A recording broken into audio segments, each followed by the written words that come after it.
Okay, so this is a stream where I'm gonna make some magic happen, hopefully. Alright, so what I'm gonna do is I'm painting a altar for Ulamog here, Mr. Ula. And I know I'm probably gonna do this where I'm actually gonna just draw all over it again. So I drew a preemptive altar earlier where I did this exact same process, and I'm gonna just do it again. Um, so I don't want to waste any of my ink or paint or anything like that. So I'm actually gonna do all the altar digitally, and then I'm going to do this in real life. So I'm just taking this lovely time to practice what I'm gonna do in real life. My Ulamog is safe and sound without being like junked up by all the things I plan on doing. I don't know how people do the whole little word, not the words like how they paint around the words, but I'm gonna do it for this guy once I get it. I think someone mentioned using toothpicks, which is crazy, but the things you do for art, right? So for now, I'm just gonna act like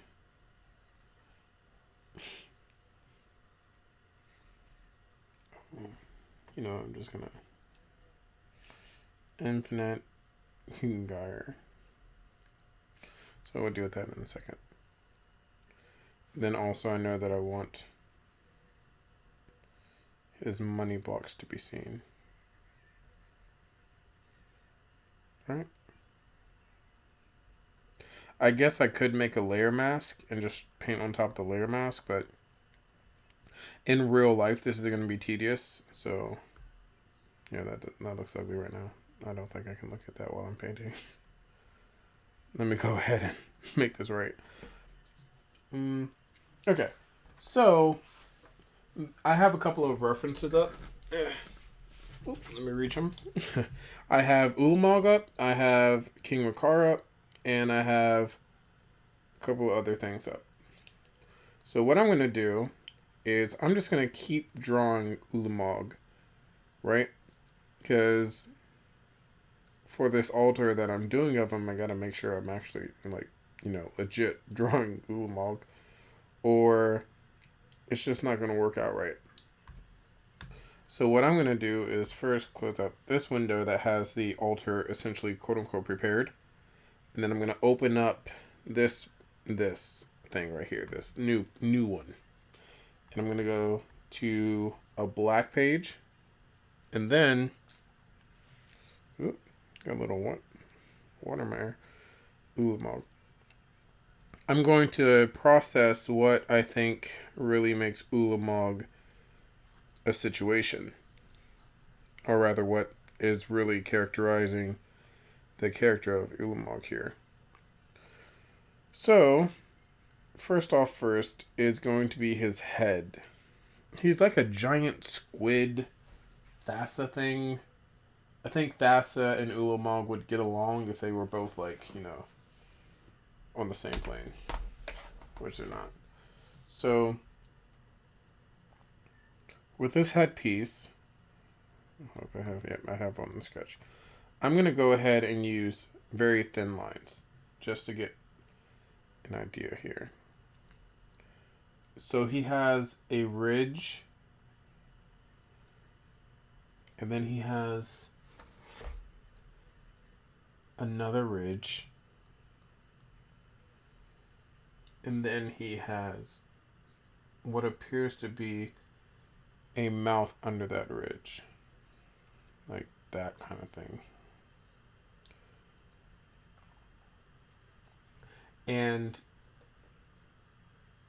they seem to be protruding from each other like that. And there's another ripple. And then this thing, you can tell like there's a gap It's forming from these ripples as well. And they go really down into his face. And that one makes another gap like that. So there's a lot of effing gaps in bone structure that isn't really defined. So it's the artist's choice, I'm assuming. So then he has a dome. It looks like he actually has a skull. I don't know if there's a full on like straight on picture of him, but it looks like this is a ripple. Like that. There's a headpiece. And then his gauze. Like gauze. I don't know if that's the right word for it. His jowls, I guess you could say, exist. Or something like that. But let's go ahead and mark those in as well.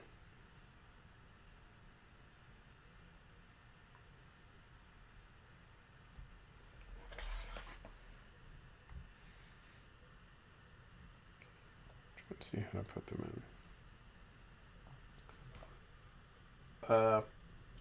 And it also looks like there's a jutting out right here. That's what I was trying to determine, like how far down this goes. It looks like this goes actually farther down. And this goes farther down. And this goes out a little bit more. Then it's kind of like a crab.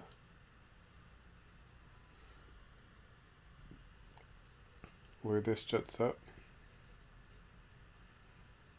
And this juts up. Maybe I should look at Kalitas. I wonder if Kalitas has the same kind of jowl structure, because I know that Kalitas. I'm not sure what people call them.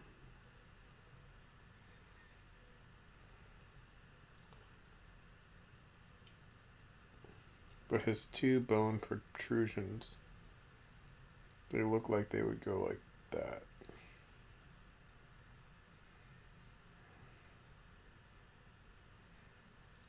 Let me erase that.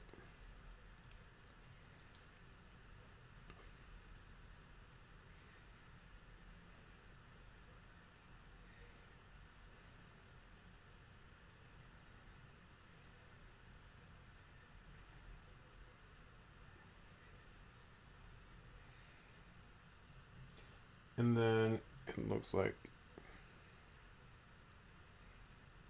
I do that number right here.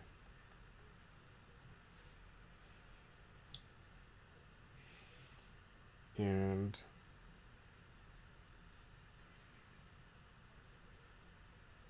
I don't want it to look like he even has eyes, so I need to put that lower.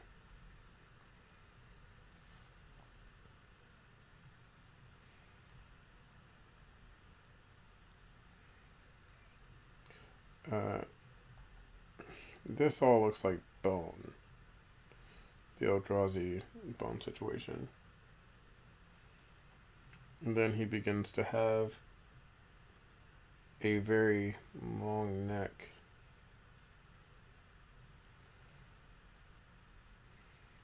So I'm going to make the executive decision and give him like that kind of thing. For now, at least. Where his helmet actually concedes into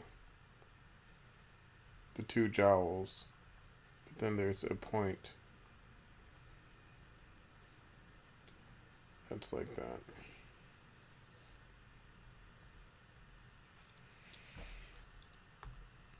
Yeah.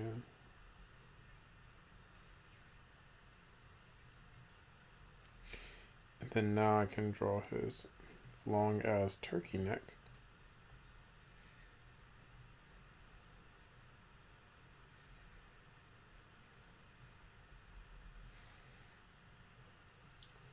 And then start branching it out. So I'm not sure if he has the typical collarbone placement, but I'm going to act like he does. And then he'll have his little bone nub right there. He has 1, 2, 3, 4, 5 bone specks from what it looks like.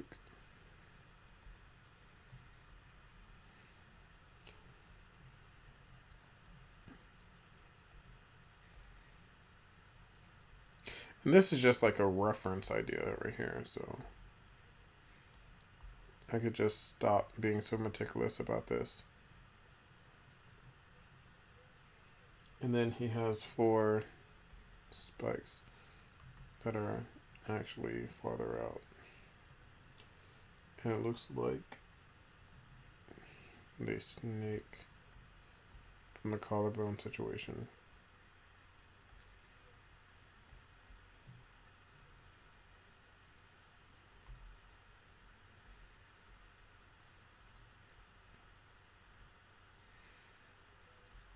And they come on probably either side of his shoulder blade. And it appears like all of this, his torso is more red. I'm gonna act like the bones are giving him mass.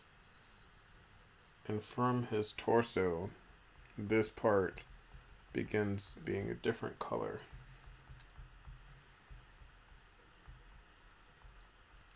So it's right at like this shoulder pocket. His little arm fat of jelly is where it becomes less red and more blue.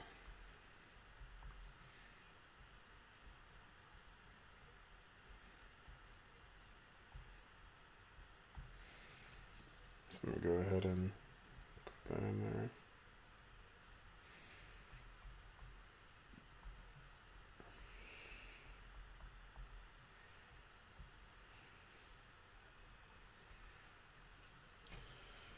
And that's basically Ulamog.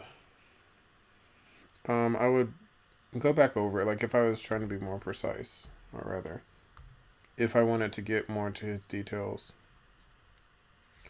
I'd probably ease that up a little bit. Ease those sides up. Make things more pronounced. But I think that's Ulamog-y enough. Actually, looking at his jowls again, I think it's more like they're like that.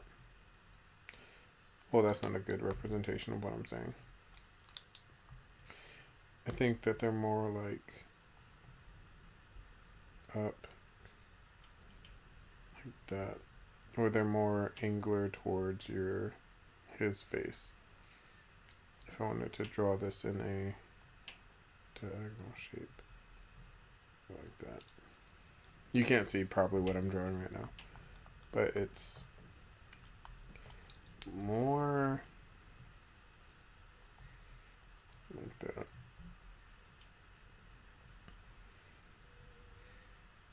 Yeah, I think that's more relevant. Or rather, that's more like his face. Okay, so I have an idea what his upper extremities look like. Otherwise, it's just spikes and tails and an octopus at the bottom. His hands are actually hands. They're just split farther down the actual towards the wrist. So that makes this a little easier. Because based off the older art, you can't really tell what the heck's going on. I think it was just like, draw an Eldrazi Titan that's the abomination of the world. Okay, well, damn, what do I do? Don't blame ya. So I think another good thing I should do probably right now is make a border. So what I'm going to do is take this magic wand tool, select, magic wand tool, Ridicule. That's not what I want.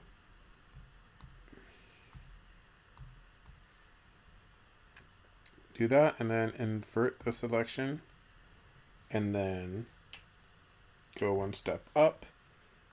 Let's make a red border this time. Really saturated red.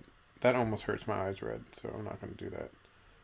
Right there, I'm going to outline that selection, make it 10 pixels. Okay, and done. So now I have a border for this picture that tells me where the border of the card would be. Now we can get to it. So there's an idea here. I was gonna look at something. We're not 8 ounce. Okay. The Michelangelo painting.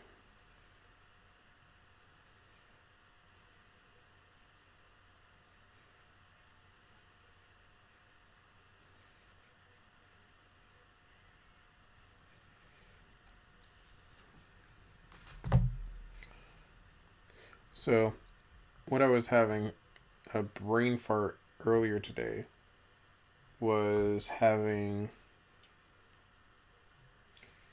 Let me draw on top of this layer. Macar right here. I'm going to bring the opacity down. And I'm going to actually put on my pencil. Yeah, let's do that. Yeah, let's pencil this out. So Macar's head right here. His body is right here. He's grasping his head. You see that?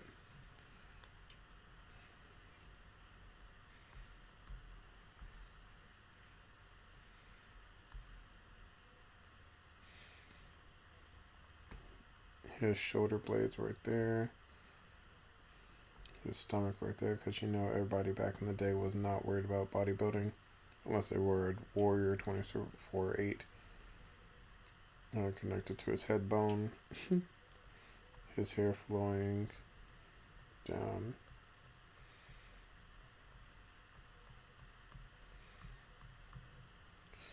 And then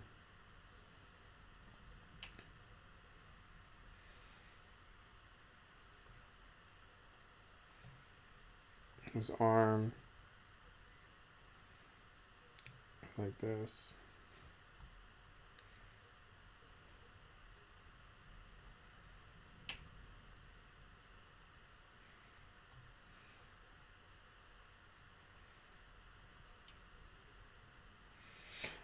I could have his arm do anything I want, but I'll have him touching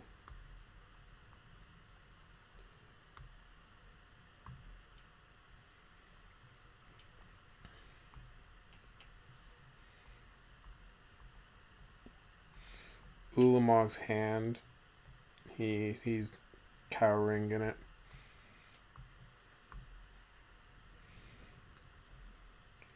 And then a close up of Ulamog.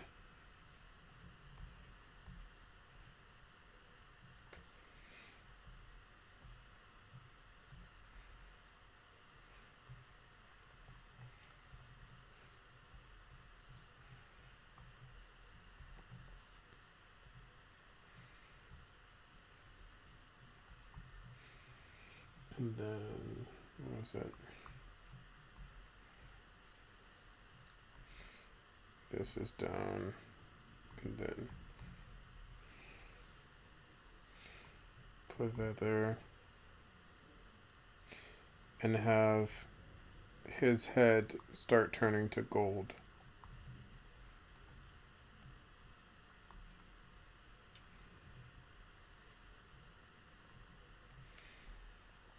So let's start adding some color to this.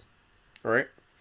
The first thing I want to do is start painting, quote unquote, Ulamog. Actually, what does Zendikar look like? Actually, if he was being held up, you know what would be in the background? The sky, because he would be holding Makar up. And I should probably switch to my paint tool now. So, painting the sky behind Ulamog. Burp, excuse me. Let's go ahead and erase that guideline. Whoopsies. I done bumped up. Alright, so yeah. I'm painting the sky behind Ulamog.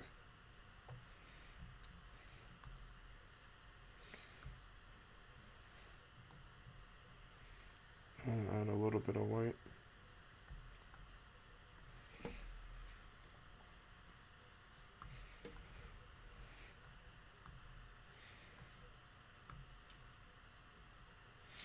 And then what I would do is start to add the bone color. I would do the research for this and actually mix the bone color the way I would want the bone to look. So let's go ahead and add the base of what Ulamog's head is. That bone texture. And with higher opacity, so I'm not doing this all day. And I know where his hand is. Try to keep my car out of this.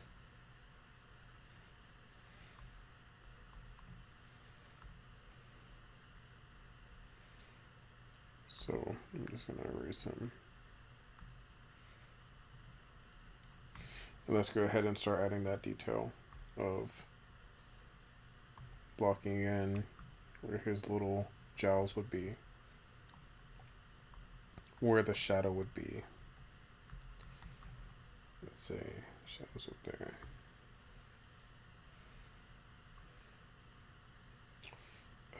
Minimum size is going to be 0, and let's make it take longer for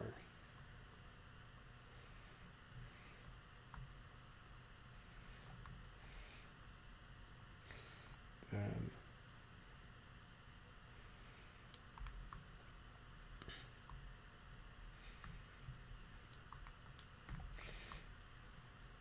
when I'm painting this, I gotta make sure that I don't leave a lot of just blank blotched in spaces.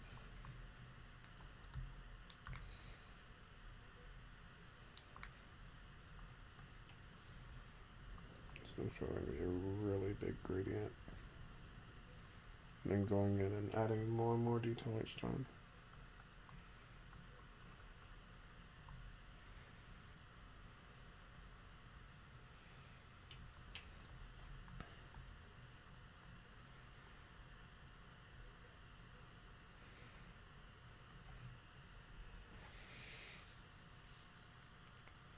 And with this, it's more downward. So I need to cut like that.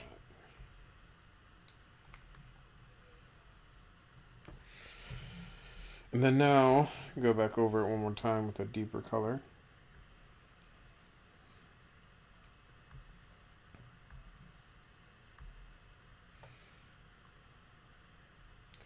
The lower opacity, very low. The darker you go, the lower.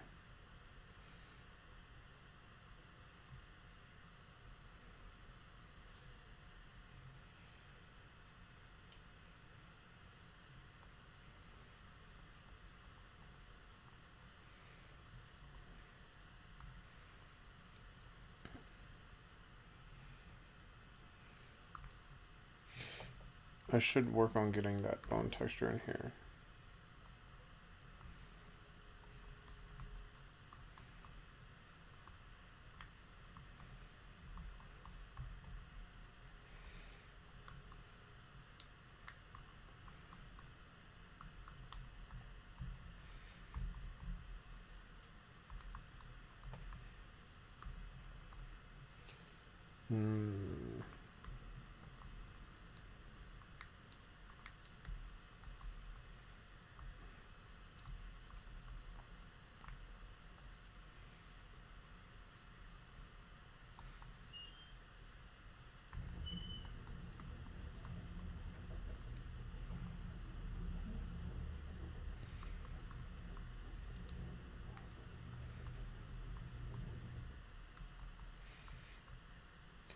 And then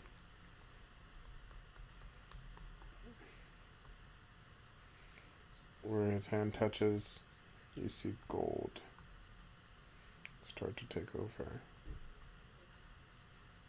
So I'm going to work on this for a minute, and then I'm going to restart the stream.